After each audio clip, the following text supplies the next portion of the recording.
they're talking.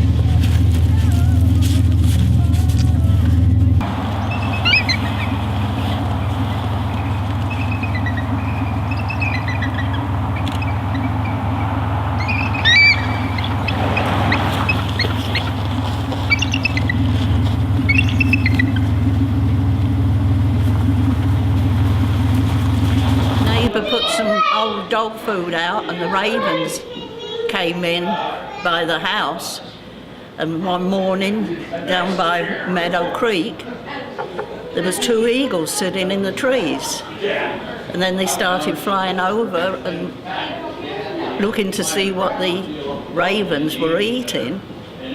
So Jean, my neighbour, and I threw some fat out, and gradually the eagles got feeling safe, and then they started coming in, so we started putting fish out across the road.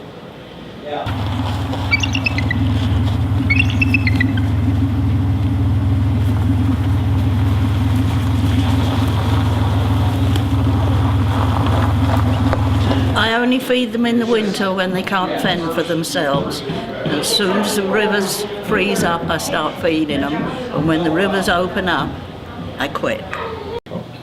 Well, my friends will say, Betty's coming, and strangers will ask, how do you know? And as I say, I'm leaving my house, the eagles fly over and land in the trees out here before I get around.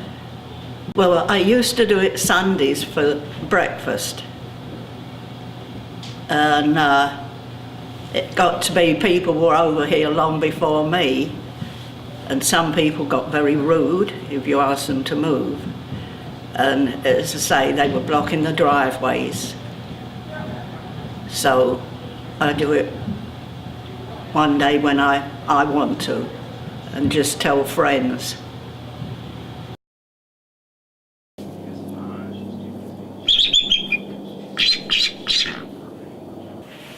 Well, the opinion for feeding wildlife is pretty much the same no matter what you deal with. I mean, eagles they can be dangerous to people. They have big talons that can grab you and injure you, and their beak is pretty sharp too. So the more we feed wildlife, it habituates them to get something from human beings. So if they're not receiving what they want, and they're hungry, they could become aggressive and hurt you. So that goes with a moose or an eagle or anything like that. So there's the safety component for not only them, but the people that are feeding them. And even if,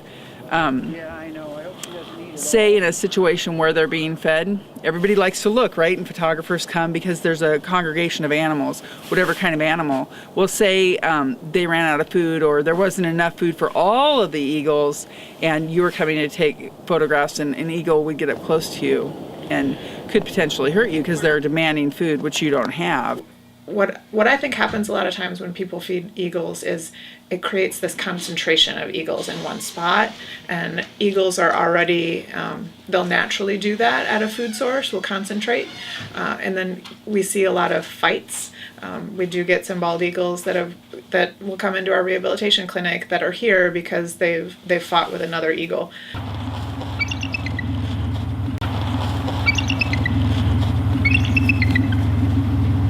They saw it fighting with another eagle, and the eagle that the loser of the battle, he had a wing injury, puncture wound from talon wounds on his wing, and during the time that it took them to catch him, it was about a week and a half, almost 2 weeks before they could catch him, and then by the time he got here, that bone had started to deteriorate and die, so there was nothing we could do for him. He ended up dying because of it. When the eagles are food deprived and stressed, I mean, most of the time these eagles are being fed, in winter time, that's when you'll see most of the congregations happen. They'll congregate on their own just around a food source, a wild food source. So, of course, they'll do the same if somebody's free feeding them. If one animal is diseased with something, and so eagles, you might see a juvenile eagle come in with a pox virus, which is it's really a contagious virus that can be spread to lots of other animals, generally really old animals or stressed animals or young animals. So if that animal comes in and has contact with other eagles, that potentially could spread. And so now that whole population of eagles could get pox, and that could knock, you know, a whole bunch of birds out. So it also, you know, if you're thinking about nature, we have these tough winters, and a lot of birds and animals do die off because it's hard to get food, and that's a natural cycle that happens. So to feed the animals and sort of artificially keep them going, you might experience in future years higher numbers of these animals. And for eagles, you know, maybe it's not the best thing. What they prey on, it's not like they're going to eat them. I suppose they could eat themselves out of house and home, but they're, you know, what they prey on is I'm pretty sure is pretty abundant. Unlike a moose, you know, if you get a huge population of moose, they might eat themselves out of house and home because they browse on trees. Did you also have an interest in birds? No. In fact, I like birds, but I don't like them in the house. I don't like them landing on me. I don't think they're afraid of me because I've never harmed one or anything. Yeah, well, you know, unfortunately, the most common cause of injury that we see is the unknown injury. The one that there's just a bird on the ground and we have no idea what happened to them. We see a lot of hit by cars. No, but one hit my car today. Eagles are really good scavengers, and so if a moose or anything else gets hit by a car, they're going to be right there, and then of course they end up getting hit by the car as well. We see a lot of birds that have been caught with leg hold traps. And then one got electrocuted. So Fish and Game asked. So they wanted somewhere where there was no wires. And so we asked about feeding them here. Or snares. We do see some gunshot birds, although not quite as common as it used to be, thankfully.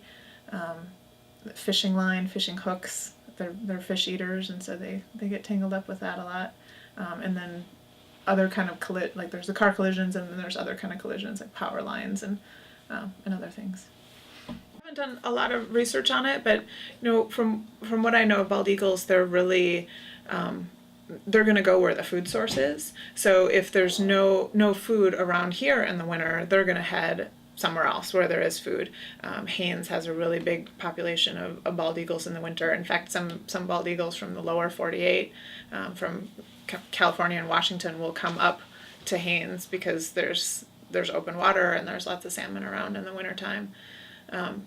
So I don't to where the food source is. So again, it's just creating that concentration, but I don't know that, I haven't seen any research that it actually helps with the population or helps with not losing birds in the winter. Does do you know if the state of Alaska Fish and Game, do they support your program, or have they said anything to you about it? It's a grey matter, let me put it that way. I don't know that they have a permit to feed eagles, and that may be why she's saying it's a gray area, that there is no permit, but they don't want you to do it. I had interviews with a couple of Fish and Game with Randy Phillips, and they didn't say yes, they didn't say no.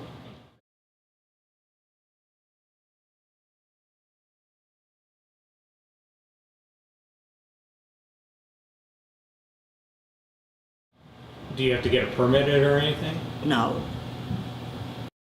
They don't have a permit because they wouldn't give out permits.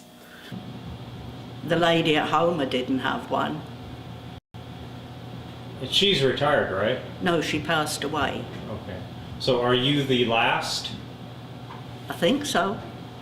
U.S. Fish and Wildlife Service is taking sort of oversight of all of the eagles in Alaska and in the U.S. And they're kind of cracking down on people that are feeding eagles. Mm-hmm. And so I know with her that they passed this law that said, okay, well, nobody should feed eagles anymore, and they kind of grandfathered her in because she'd been doing it for such a long time.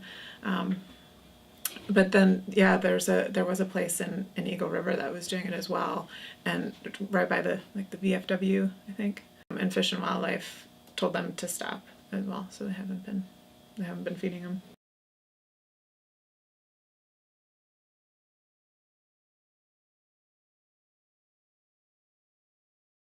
That's interesting that she is still feeding them up there.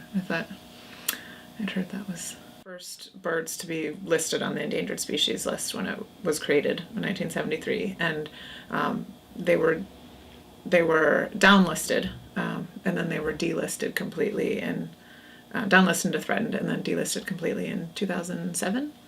They were taken off the endangered species list, but they're still our national symbol, and so they're protected. They're protected by just the Migratory Bird Treaty, which protects all birds, wild birds in the U.S., and they're also protected by the Bald and Golden Eagle Protection Act. But the one thing that the Endangered Species Act did that those laws don't protect them against is habitat destruction. So if when they were still listed on the Endangered Species Act, their habitat was completely protected. Their nests are still protected, but you couldn't go and clear trees in an area that was known nesting bald eagles there, and now you could. So it's around 40 to 50,000 eagles that are here. So we have more than half of the bald eagles that are in the U.S. in Alaska. Yeah. The largest, definitely by far the largest population of bald eagles. And bald eagles were never endangered in Alaska. It was just in the lower 48. So that's pretty much it. We're not really for it. And any other wildlife up here in Alaska, it's illegal to feed them. There are some permits. Moose, they're doing some moose feeding this winter. And they're doing, and then there's some people that are still feeding the eagles. I think it's probably generally a good idea to just let them find food as nature intended, and let them find it on their own. Have you named any of them? Just one, but she hasn't been around the last couple of years, and that's Queenie. And I'm a little shaky, so I have a couple of friends that come over and help cut the food up and put it in my car. I don't think somebody else will be feeding them here, but I hope I'll be able to do it for a few more years.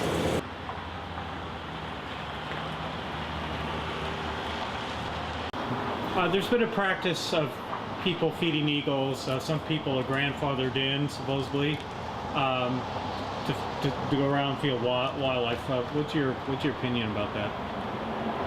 I don't know about the grandfathering, but I think if scientists that know about wild animals say it's not good for their life, then I don't think humans ought to feed wildlife. So it makes them hang around the human beings, and some human beings would take advantage of that to hurt them. And it also, I think, keeps them from hunting naturally, which they might have to do on occasion. So there's been certain people feeding eagles quite a long time, especially up here in Eagle River.